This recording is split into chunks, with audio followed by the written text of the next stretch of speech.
Now let's talk about long-term care insurance. Now, as you get older, when you look up the consumer price index for elders, the average cost of everything goes down except your cost of living and your health, the money that you have to spend on health. Everything else, when you look at the statistics, you're spending less money on, but you're spending a lot more money on where you live and how you take care of yourself. If most people don't know this, but and a lot of you had the chance to experience it, the cost of everything doubles approximately every 14 to 15 years. That's called inflation.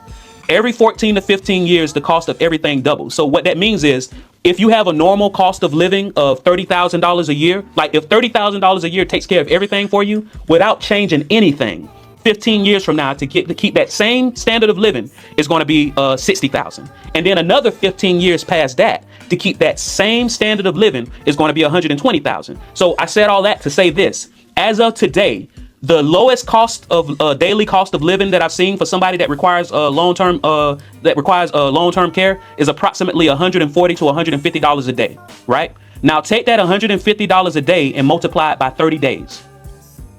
If you take that $150 a day and multiply it by 30 days, what that should show you is, even if you have a retirement with pension and Social Security coming in of maybe $3,000, $4,000 a month, if you find yourself in a situation where you require long-term care, it's not enough.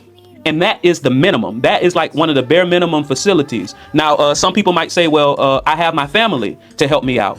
A primary care person can only watch you, or help out for so long, right? You need some type of respite care. You need some type of financial assistance. And in order for Medicaid to take care of it, now you have to give away all of this person's belongings, and this person must appear destitute. And then everything, all of the Social Security, everything that they get has to go to whatever nursing home facility that you use. There's a way that you don't have to do that. And that's looking into the right type of long-term care insurance. And when you're looking into long-term care insurance, they're going to, remember I told you the cost of everything doubles every 15 years? What you want to do is you want to look at the statistics. You want to look at the waiting period. All right, based off the money I have, to save money to get a lower price on long-term care, am I willing to wait 30 days, 60 days before it kicks in? Depending on how long you wait, you get a better price. And then you might say, well, Randolph told me that the cost of everything doubles every 14 to 15 years. And I got $150 a day for long-term care for myself or for my parents, but maybe I should prepare for $300 a day or $450 a day. What they do is that